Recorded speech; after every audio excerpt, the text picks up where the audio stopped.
Olá!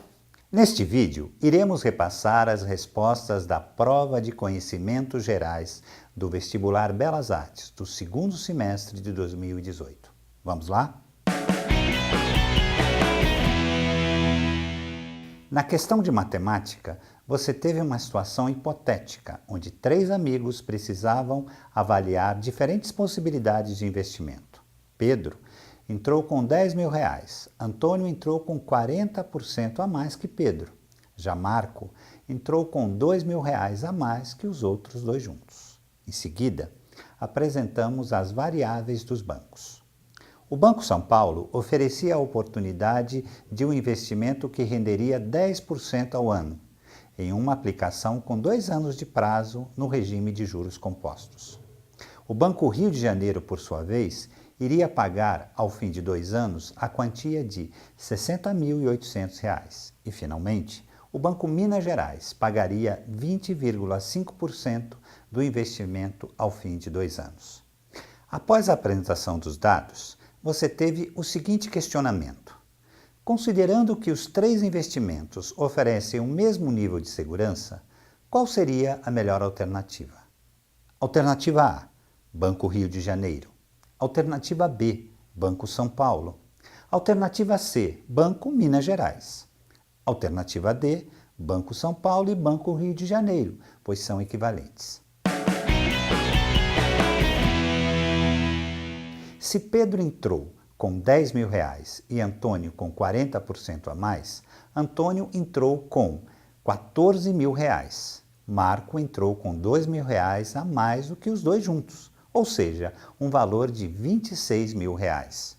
O fundo totalizaria, então, um investimento de R$50.000.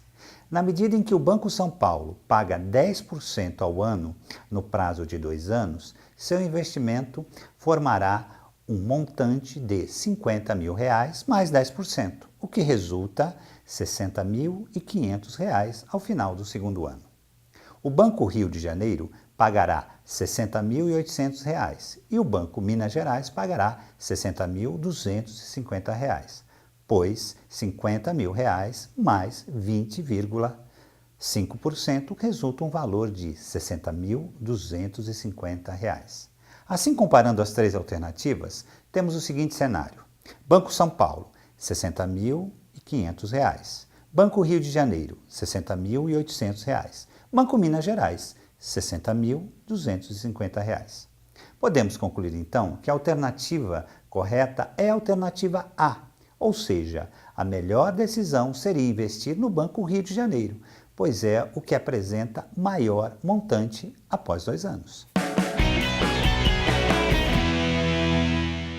Na questão de geografia, abordamos a reeleição de Vladimir Putin na Rússia, que ao chegar ao fim deste mandato, irá completar 25 anos no poder. Esse é um marco impressionante em qualquer nação que tenha como sistema político um regime democrático. Apresentamos, então, afirmações que podem ter contribuído para esse fato. A primeira se referia à anexação da Crimeia em 2014. Na segunda alternativa, falamos da proposta de coalizão com a Turquia para a retirada de Assad do poder. A ajuda ao governo norte-coreano em caso de guerra contra os Estados Unidos foi o conteúdo abordado na terceira afirmação. Já na quarta e última afirmação apresentada, comentamos sobre o incidente diplomático com a Inglaterra, que envolveu a expulsão de 23 diplomatas em ambos os lados. Propusemos, então, que analisasse quais dessas afirmações eram verdadeiras e, mais importante, quais foram significativas na reeleição de Putin. Alternativa A, as afirmações 1 e 2. Alternativa B, as afirmações 1 e 4. Alternativa C, as afirmações 1, 3 e 4. Alternativa D, as afirmações 2, 3 e 4.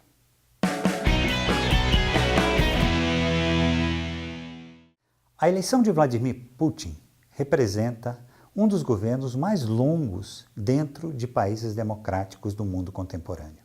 Putin teve grande apoio da população em função da anexação da Crimeia, além de ter negado o envenenamento de um ex-espião desertor em Londres. Vários diplomatas russos foram expulsos da Inglaterra, fato que motivou uma retaliação advinda do governo russo e que também teve apoio da população. Putin é grande apoiador do governo Assad e nega que o chefe de Estado sírio tenha sido o principal causador dos ataques químicos realizados no país. Por fim, a Rússia não declarou claramente que apoiaria os norte-coreanos em caso de invasão norte-americana.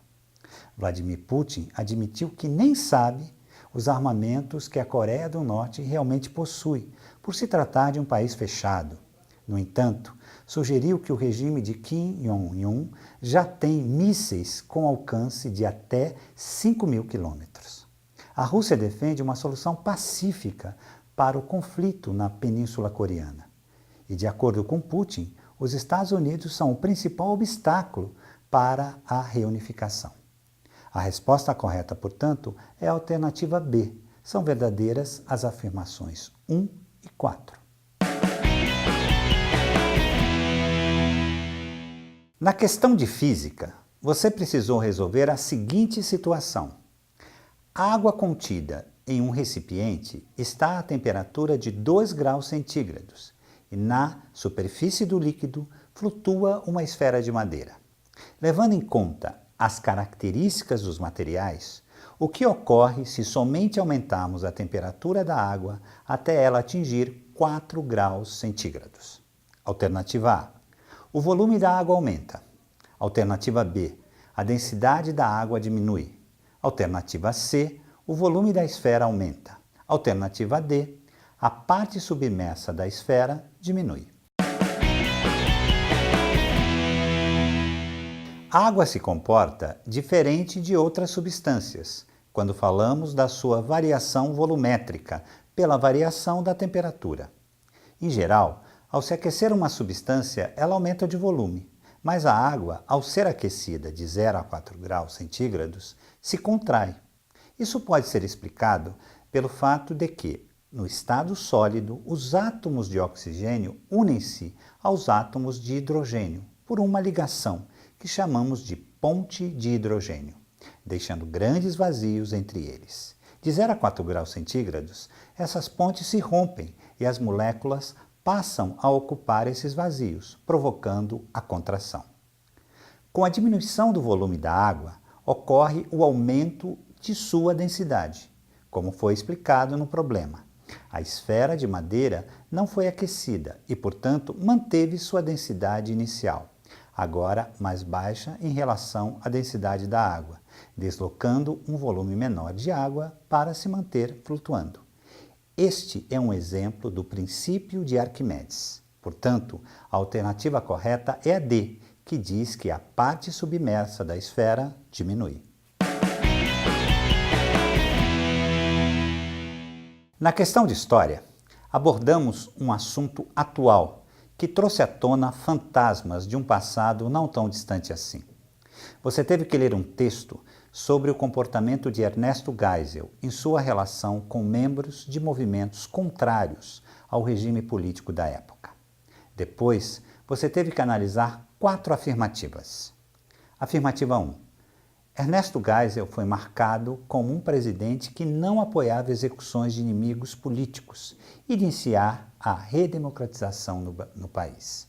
Afirmativa 2. O conteúdo presente no documento não influenciou as relações entre o governo brasileiro e o presidente estadunidense Jimmy Carter, que caracterizou seu governo pela defesa intransigente dos direitos humanos. Afirmativa 3. O documento está estimulando a revisitar a história do período e questionar o modelo de anistia que foi adotado. Afirmativa 4. É uma evidência documental a constatar a versão de que as mortes de adversários do regime eram fruto de excessos nos subterrâneos das forças de segurança. O questionamento proposto pedia para avaliar qual das afirmativas era verdadeira. Alternativa A, 1, 2 e 3 apenas.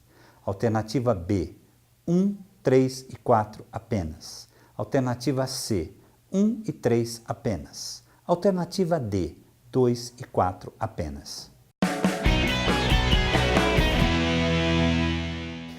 A afirmativa 1 está correta. A historiografia consagrou o presidente em questão como adepto da transição para o regime democrático e comprometido em conter os militares de linha dura que apoiavam ações violentas contra os adversários ao regime militar. A afirmativa 2 está errada. As relações entre os governos Geisel e Carter foram tensas. O presidente norte-americano acusava o governo brasileiro de não respeitar os direitos humanos. A afirmativa 3 está correta. O documento em questão está estimulando uma revisão sobre o passado recente do país. Entre os tópicos a serem revistos está a forma como foi realizada a anistia, isto é, isentando de culpa e responsabilidade todos os lados que estiveram em confronto. A afirmativa 4 está correta. O documento revela o possível comprometimento direto da alta cúpula do regime militar com os crimes e violência cometidos no período. Sendo assim, a alternativa correta é a letra B. As afirmativas verdadeiras eram a 1, a 3 e a 4. A questão de inglês abordava o artigo Trump, New NASA Chief Jim Bernstein, a climate change denier, who could make terrifying decisions, US Senators Warning. E em seguida fazia o seguinte questionamento. In the last paragraph, the author of the article confronts Mr. Bernstein's comment to Congress in 2013 by presenting two arguments, which are: Alternative A, global warming was being proven by science over populations of the cause of global warming. Alternative B, claims that temperatures stopped rising 10 years ago have been proven wrong in statements made by science and mentioned on the NASA website. Alternative C, while science already agree that the greenhouse effect is the main cause for global warming, and they have also said the claims of the global warming haven't stopped for now, hiatus are false. Alternative D, Congress had never been split when approving NASA leaders until Mr. Bernstein was chosen by Donald Trump and the first sentence of NASA website page.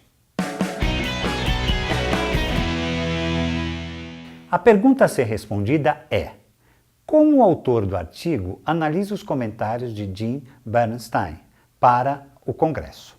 Na alternativa A, apesar do texto indicar que o aquecimento global é real, não há menção a provas disso. Mais importante, o termo Human Expansion não diz respeito ao aumento da população, mas deve ser considerado como parte de uma expressão maior, Human Expansion of the Greenhouse Effect, ou seja, o aumento do efeito estufa causado pelos humanos.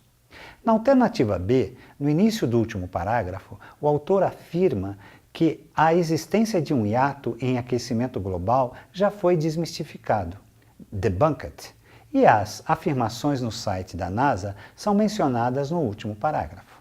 Na alternativa C, apesar do segundo argumento estar correto, o primeiro é baseado em uma informação distorcida, most climate science, quinto parágrafo, não é o mesmo que all science. Finalmente, a alternativa D, a primeira informação está correta, mas não é apresentada pelo autor como argumento para confrontar as declarações de Bernstein. Portanto, a alternativa correta é a B. He claims the temperature stopped rising 10 years ago have been proven wrong. Statements made by science and mentioned on NASA website.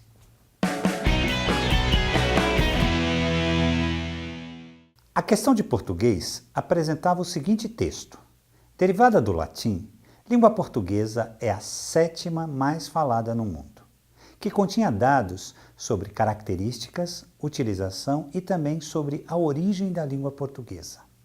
A seguir, fazia a seguinte pergunta: a propósito do texto, é correto o que se afirma em alternativa A.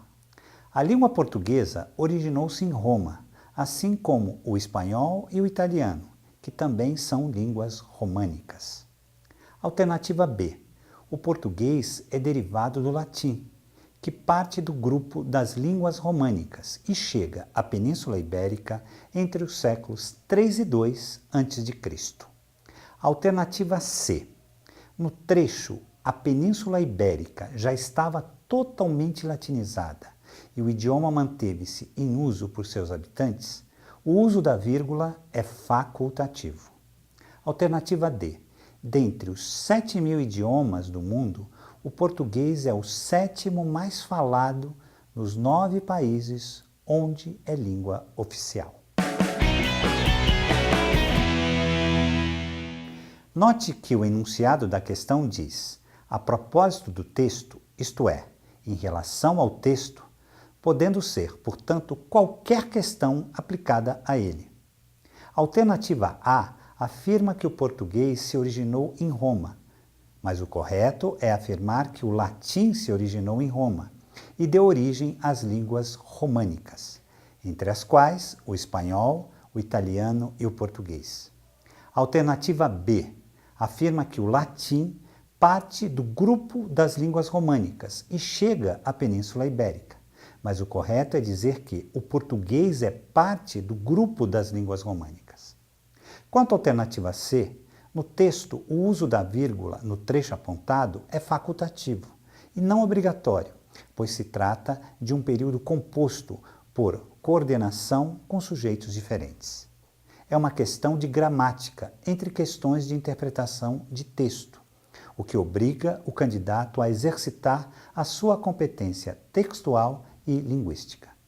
E a alternativa D afirma que o português é o 7º idioma mais falado nos 9 países onde a língua é oficial.